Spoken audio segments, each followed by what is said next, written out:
Blog Talk Radio.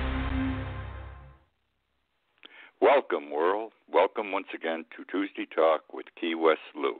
I am your host, Louis Patrone. It's interesting. Last week at this time was election evening. I started my show at 9 o'clock. Some of the polls were closing or had closed. There still were no definitive results. The show finished at 9:30. We still didn't know anything. So I never got to comment on the election. And I'm going to comment on it to some extent this evening and hit some things that you may not be aware of here. I was wrong throughout this campaign. I did not see how Trump could win. The man is anti most things I believe in or support, and it gave me great concern. And I did not believe the people of this country would go for him. I thought the polls were right on. They seemed consistent, all the pollsters. So it looked like Hillary was going to eke out a win. I was wrong. I feel terrible I was wrong. Not because I shared my thought with you I was wrong. I'm really wrong. That's a terrible thing to say, but it's true. I think things out and I come to a judgment, and generally I am right on. But here I was off, and so there we are. We've got a new president. I didn't realize the people of this country were that pissed off. It's the only way I can put it. I have talked about this irritation for 3 or 4 years on this show and in my writings. And I've said we've got to watch out or something drastic or dramatic was going to happen. I did not think it was going to happen as it did with this presidential result. But the people wanted change. And boy, let me tell you, Democrat, Republican, Libertarian, Independent, whatever, people voted for the change. And so now we have a president-elect, and we're going to have a new president January 20th.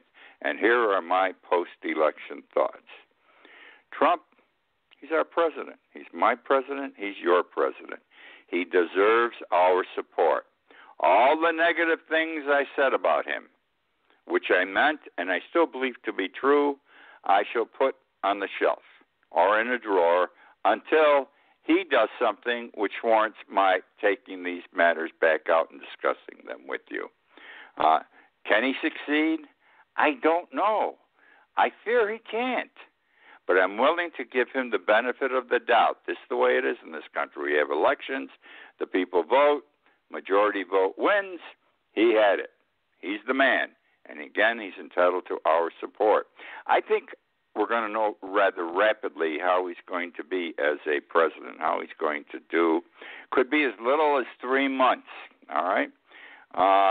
What concerns me here is a leopard does not change his spots. And this man, boy, he had a lot of things that I didn't like during the campaign and in his background.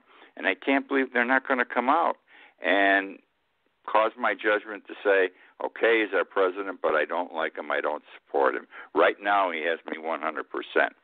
The first thing that he's done here of any consequence has made 2 appointments to his White House staff. Reince Priebus as chief of staff. A good choice. The national Republican chairman. If I were Trump, would have selected a congressman, former congressman, or former senator, because he needs someone who has a close relationship not only with Congress, and Priebus does have this, but one who understands how the Congress of the United States works, the interplay of the committees, et cetera, et cetera. But not a bad choice. The guy I'm really upset with is this Stephen Bannon. He is now a senior counselor to the president. The media call him he's the chief strategist, as he was designated by Trump. But in reality is a senior counselor to the president. That's his title per law, and that's what he's getting paid to be. Now, what don't I like about him? This man has been a hater of Jews his whole life. He's from the far right, the far right, not the conservative right, the ultra far right. He has been anti-Semitic openly in his writings and everything else, never deviated in his adult life. He is an anti-Semite. Now, he also happens to hate black people. He's been a racist his entire life, anti-Afro-American. Now, that don't sound like the kind of guy I want sitting next to my president. I don't like him sitting at the right hand of my president. He's going to be a key advisor. And how can you have advising you as president of the United States an anti-Semite and an anti-black? Doesn't make sense to me. This guy's going to be trouble. I don't have anyone else to talk about because he hasn't appointed anyone else yet to be on his staff or in his cabinet. Now I want to move on to how this election has affected students here, college students in this country. I've never seen something like this. I'm 81 years old. I keep saying it on the show. I've never seen this. Universities in this past week have started offering counseling to help their students process the Trump win. And now understand, students they vote today 21 years old. They're either between 18 and 21 or 21 and older. They're either going to vote in the next election or this was their first presidential vote. They are a different generation from me, a different generation from you. And they have different feelings. They have different problems in life. And it bothers me. Why? And it bothers these kids that they're disturbed. That's what bothered me. They're disturbed big time. These are the kids protesting out on the streets. Why? They have big student loans to pay off. They borrowed money to get through school.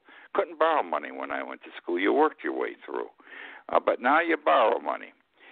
They have no jobs waiting for them when they graduate, except maybe McDonald's. So how do they pay the loans back, okay? They owe $50,000, $100,000, some $150,000. I've seen those go to law school and med school owing in excess of $200,000. Easy to borrow, but then when you get out of school and you can't get a good job and you can't pay back, now the collection agency's on your ass, all right?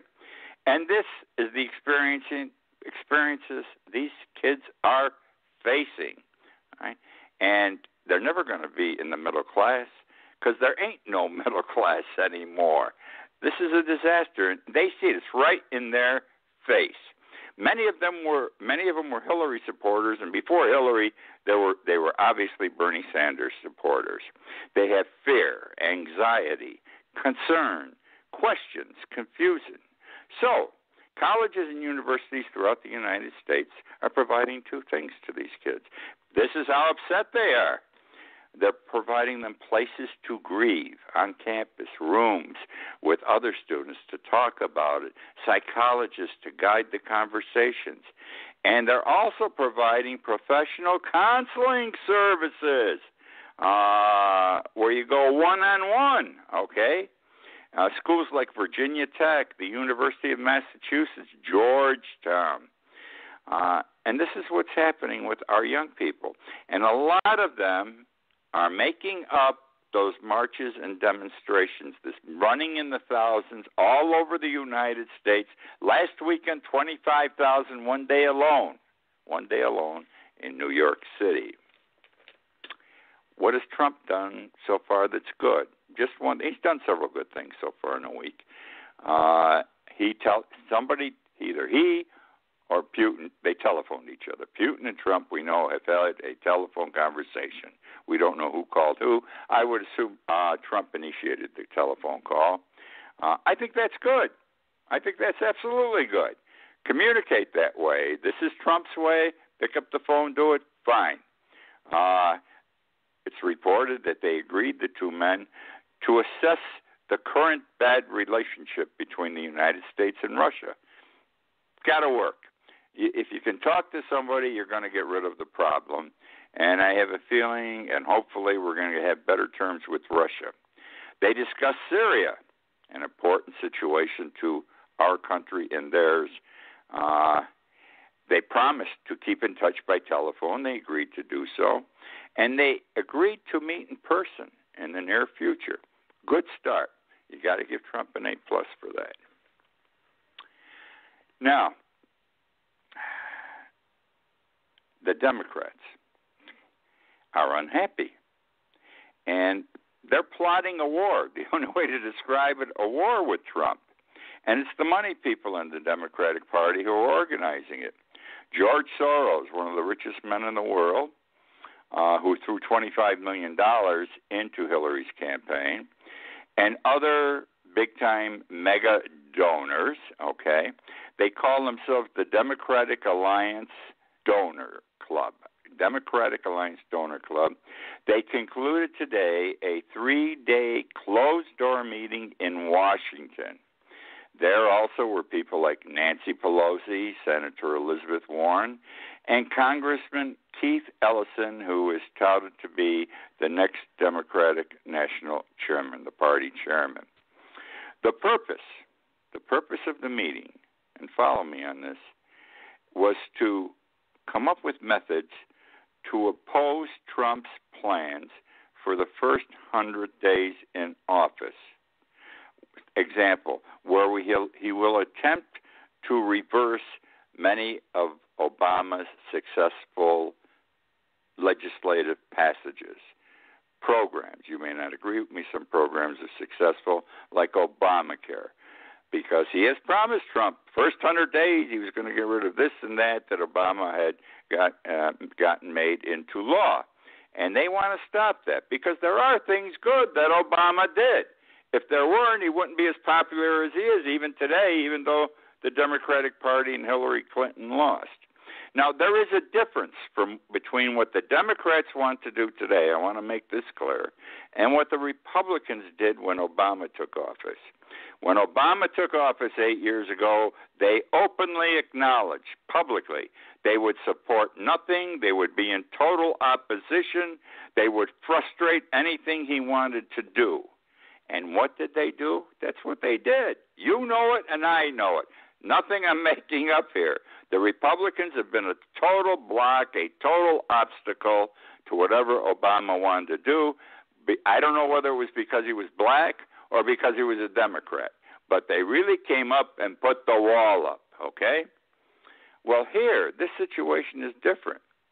They're not stopping anything Trump wants to do. They're gearing up to stop Trump's attempts to get rid of many of Obama's successes during his 8 years, and I think this is all right. Which now brings me to these demonstrations. We've had demonstrations all over the country since the election on several nights, marches, people in the thousands, many major cities in our country. Last weekend, as I said earlier, 25,000 in New York City alone one day. There were two other instances in my time, and I've been voting since 1956 for president, where protests did have an impact on what was happening, did have an effect. Lyndon Johnson, the Vietnam War, I've got to tell you something. There were protests and demonstrations. This country was anti-Vietnam. I saw doctors, lawyers, nuns, priests, college students. Everybody walk against the Vietnam War, very unpopular war. We didn't belong there. And those protests were sufficient in that they prevented Johnson from running for another term. He was eligible to run again. I remember the night I was watching television, and he finished his State of the Union speech, and then he said, I want to tell you, it's not part of my speech, I have decided not to run again for president. Then there's Richard Nixon. Watergate upset a lot of people, and we had major protests, demonstrations in the street with regard to Nixon getting out of office, and ultimately Nixon was forced out of office. So now what have we got going here? We've got these protests that are going on. The Democrats have already announced, some group have announced, that, and this is the far left. Now understand, there's a far left in the Democratic Party. There's a far left in the Republican Party. There's a far right in the Republican Party. The far right in the Republican Party has been a total and absolute pain in the ass for the last 8 years. They have prevented progress that should have occurred. These are not the conservatives. These are not the middle-of-the-roaders. These are not our everyday Republicans. This is the far right, almost the radical fringe. Well, the Democrats have them too. There's a far left. And they are putting together, and I sometimes think the Republicans deserve this, because after all the bullshit they pulled the last 8 years. But what they want to do here, the Democratic left, I think, is going a step too far, and quite frankly, I don't approve. They are planning the biggest political protest in the history of the United States, and it's scheduled for Inauguration Day. Okay. And it's the far left of the Democratic Party. They're organized, they're financed, thousands will show up to protest the inauguration, to disturb the inauguration. I wouldn't be surprised if there's 500,000 or more people there. Again, January 20th, Inauguration Day. Because you have to understand our fringe, I'm a Democrat, the Democratic Party's far left fringe is like the Republican far right fringe. You know, they're always angry, they're bitter, they're frustrated, and boy, let me tell you, I've never seen any group motivated like they are. Okay? So, do I approve of this? No. I think this is absolutely wrong. Inauguration Day is part of the fabric of our country. I mean, I sit back with pride and watch when our presidents, Democrat or Republican, get sworn in. I watch the parade. I look at all the heavyweights in government who are sitting there. It's their day, and it's part, again, of the fabric of our country. And I think it's wrong for them to go out and try to frustrate that all-American event, even though it is Donald Trump, because he is the duly elected president. He will be that day of the United States. Inauguration Day, again, is for everyone, all parties, all peoples. But I've got to say this also, even though I don't approve of what they're going to do, I understand their feelings. This bugs the hell out of me, what I'm going to talk about now, and it has to do with Trump and so forth. Newt Gingrich, who's probably going to be in the cabinet, they're saying maybe Secretary of State, Defense Secretary, Secretary of Defense, I don't know. Newt Gingrich is yesterday's news. Let's start that way. It was 25 years ago he was in Congress. He's a history professor. He was a hell of a speaker.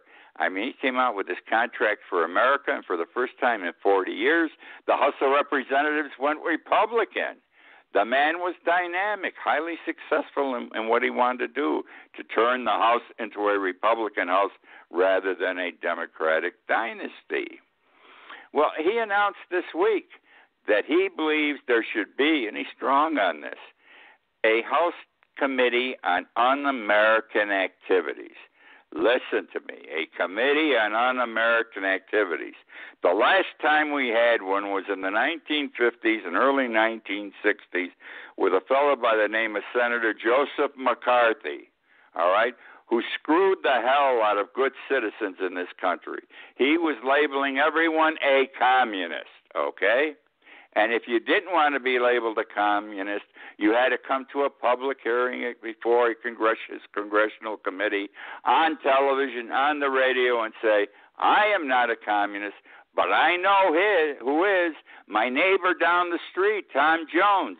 You had to label someone, nail someone to get yourself off the hook, whether true or not. Let's go back with the history of these un-American activity committees. The first one was 1938 in the House of Representatives. This is pre-World War II. We had a concern with communism. Communism was bad in the 30s, 40s, 50s, 60s, and whatnot.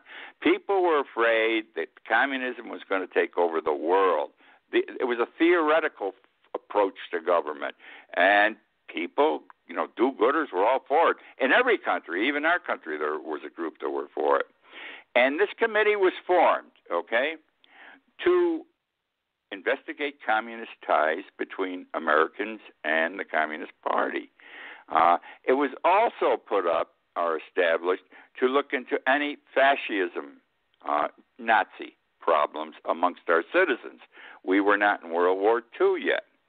Gingrich uses as the reason for him wanting this is because the Un-American Activities Committee in 1938, he said, was established, okay, to look into Nazism, fascism, and we have a problem today because of Muslims. He doesn't tell us that it was really set up for communism, and one of the subordinate or non-primary things to be observed was the Nazi problem. They spent most of their time investigating communism. Then came Senator Joseph McCarthy. It wasn't the 1938 House Un-American Activities Committee, though it still was there. They didn't have one in the Senate. He was a senator, and he was chairman of the Government Operations Committee and its permanent subcommittee on investigations. And he took those two committees and turned them in the Senate into, in effect, a House Un-American Activities Committee. And he knocked the hell out of our citizens. He knocked the hell out of everything in this country. Harry Truman, in 1959, Harry Truman, okay, he said, and I quote, "The most unlike un-American thing in the country today is the Senator McCarthy's committee, which acts as a committee on un-American activities." So, what am I saying? Gingrich wants this. Trump and his people may very well give it to him, and it's wrong. It's anti-American. They want to make sure that the Muslims don't screw us up any more than they have, and any other Middle Eastern countries. Well, it's the wrong way of doing it. Don't ask me what the right way is. But this will be just like it was under McCarthy, and people are going to have their lives all screwed up, people who should not, because of this committee. And this is Newt Gingrich. This is the way he thinks. And we don't want him in our government. He's yesterday's news again. He's been dying for the last 25 years to come back. I'll tell you the kind of guy he was. He led the impeachment efforts against Bill Clinton. Bill Clinton had sex with a woman in a governmental office. That's how this whole thing started. That was really the charge. Gingrich chased his ass, got him impeached. And lo and behold, after this was all over, what they finally got Clinton for, he lied under oath that he had sex with the girl. What did they get? What did Gingrich do? This came out after all of the impeachment proceedings.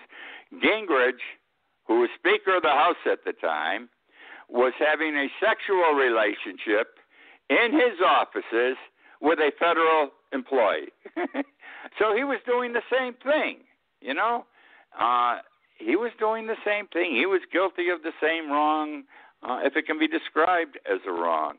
This is the same guy, Newt Gingrich. He wanted to marry this woman he was having sex with, who had his wife served with divorce papers. He's been married 3 times. Had his wife served with divorce papers, his first wife, while she was in the hospital, lying in the hospital being treated for cancer.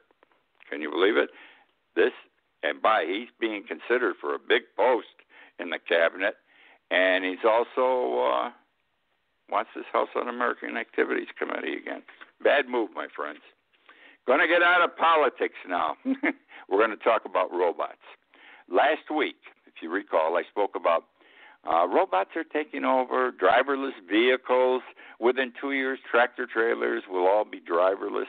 Cabs may be driverless. Buses may be driverless. Nobody's worrying about where these bus drivers and tractor-trailer drivers are going to get jobs, especially the tractor-trailer drivers. They are the last people in this country who get middle-class wages. They get $70,000 to $100,000 a year. They're still living okay. I also said last week, McDonald's, okay, that in 18 months to 2 years, mark my words, okay, when you go through the drive-through window, a robot is going to hand you your cheeseburgers, your fries, your drink, and your change. It's coming, okay? It's that simple. Major manufacturers have done this already. Cars, every time a new automobile plant goes up, it's using robots primarily, okay? The assembly line for some of the car manufacturers today, instead of having hundreds of people on this long assembly line, had 3 people watching how things work. Every car has a robot on each side for each specific thing that has to be done at that stop. Each robot has 26 fingers on each hand that go in the window and do what's necessary and pull them out.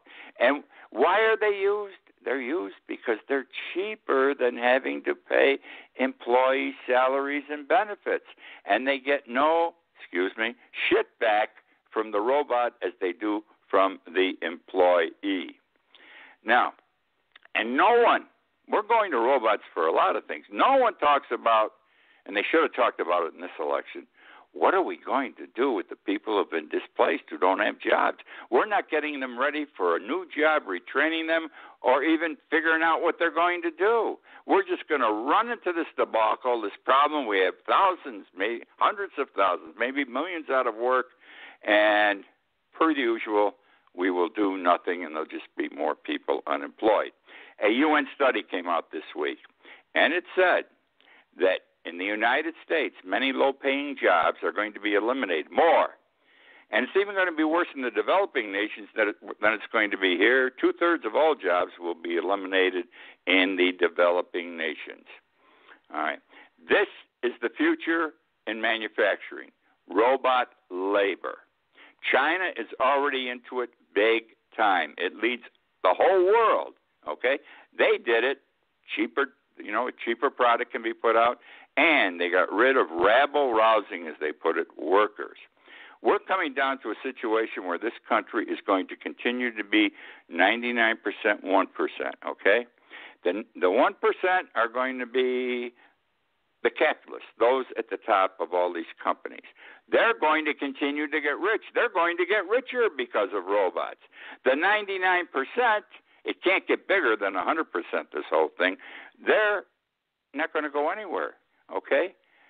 No one cares about them. You have to understand, they're profiteers, corporate leaders and bankers. They're profiteers. And I can't, sometimes I can't blame them for wanting to make the biggest dollar. But they've got to think about the people who work for them or used to work for them or who can work for them. I believe this. Everyone should be able to sit at the table and eat. I believe that everyone should get a piece of the pie. Otherwise, you don't have a middle class. I'm not saying that everyone has to eat equally as the CEOs of this company. No, doesn't make sense, not practical. But I'm saying they must have enough. They must have a job that provides a living, money for living, that pays for a home, a college education for the kids, vacations, and all that kind of stuff. And we're losing it. My concern is this, bottom line. If everyone doesn't sit at the table and eat, and everyone doesn't have a share of the pie, then they're going to consider themselves undervalued. They're going to consider themselves being defecated more and more, defecated upon. They aren't going to take it anymore. They aren't going to take it anymore. This country is as close to a revolution as I've ever seen it. Not tomorrow, not next year, but if this crap keeps up, and it's going to keep up, and I visualize it keeping up, unfortunately, under Trump, you don't know what's going to happen in this country in the next 3 or 4 years. We're volatile, my friends. And that is the show for this week. Thank you for joining me. I enjoyed doing the show with you. The numbers keep going up. I say this every week because they are. Thank you for listening. The show's archived on Blog Talk Radio, YouTube, and it's linked to my Key West Lou website. I write a blog every morning called KeyWestLou.com. Read it. It's humorous. It's serious. It's about Key West also. Again, I thank you for joining me, and I look forward to being with you next week.